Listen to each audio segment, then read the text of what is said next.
che bia ye ana ye sinti ye mampini dada John Dramani Mahama no na ye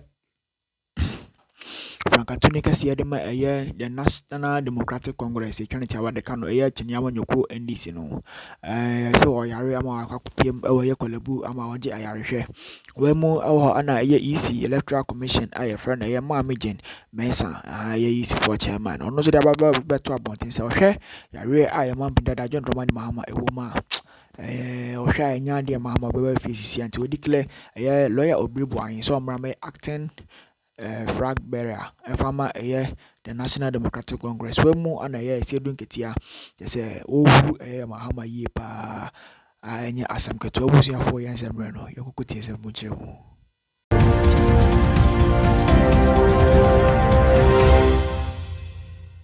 Production, I was scared that I might forget in the heat of it.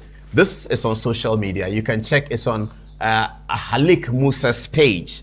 Now, this is what he says, and after that, I'll roll it up so you can see the photograph. It says, for several years, I called and labeled the vice president and his government as the most useless government. Criticized them to a point Mr. Mahama called me and thanked me for standing by the NDC. This is very instructive. He goes on, the vice president had all the powers to send people to attack me at my workplace or throw me into cells. Well, the vice president hasn't got power to throw you into cells or attack you. He doesn't have the power to do so. So just learn that we're in a democracy. He has to go to police. You have to be charged for something. So that doesn't happen in a democracy. But let's move on. He didn't do that. Instead, he came to Tamale and called me for dinner through Chairman Samba and Dr. Anta. A great mark of tolerance and a good leadership. Dr. Mahamadou Bawumia, I am sorry, he says. I was attacked by the NDC for criticizing Mr. Mahama within the space of 5 minutes. And because of that, I'm not on radio again. Forgive me, sir. Now, this is the gentleman in question. The gentleman in question is the one standing to the right of Dr. Bawumia. There's a lady here, and then there's Dr. Bawumia in the middle, and then there's Mohamed Amin Anta, the finance minister who also arranged this meeting. Viewers, when you have these stories, you see, when these stories come out, then you have confidence in Ghana's democracy. You have absolute confidence in Ghana's democracy. Look at this story. This is a gentleman who says that he had been attacking Dr. Bawumia to the point where Dr. Bawumia's opponent, President Mahama, called him to thank him for standing with the NDC. He thought that Dr. Bawumia will use political power against him, but that cannot be done in a democracy. And Dr. Bawumia is not even thinking about that. Dr. Bawumia, however, wants to win minds. He wants to talk to people. He wants people to understand his vision because he is very, very confident about his vision that if he were to engage all the 30 million Ghanaians will vote for him. And that's what the NPP have been saying in their campaign, that looking at Dr. Bawumia on the platform, on the campaign platform, you are confident that all he needs to do is to engage as many people as he can. Because as soon as he engages you, it is impossible for you not to buy into his philosophy. That's a great politician. And that's not even a normal politician. Dr. Bawumia is not a regular politician. We know that he's a banker. And that is why he's brought the to-dos. You know, the bankers have what they call KPIs.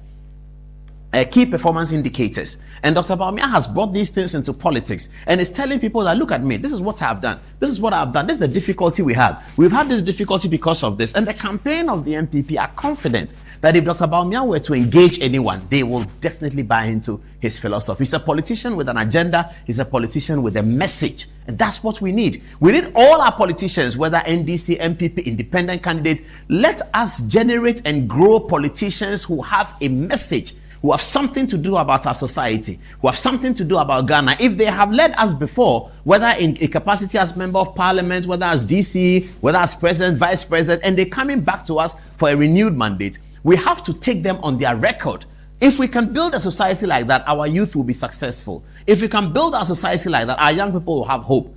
But if we build a society on the other way, where politicians are just talking about other politicians without telling us that this is their policy, then we're going to be in trouble. And we need to note this down. It's an advice. People may take, people may not take, but that's okay. So here is Dr. Bawumia's record of showing significant tolerance to this young man who came out on social media to put it out and was concerned that the NDC people were attacking him. Mohamed Amin Anta, the very dynamic finance minister, there you see him in the photograph with Alhaji Dr. Bawumia, the vice president and the NPP presidential candidate. When you look at these things, all you can say is that with Dr. Bawumia, there are possibilities. Possibilities exist with Alhaji Mumuni Bawumia. Thank you very much for this one. I wish I could play a song for him, but we don't have much time tonight. Okay, so let's come to our friend Manasseh Azuri.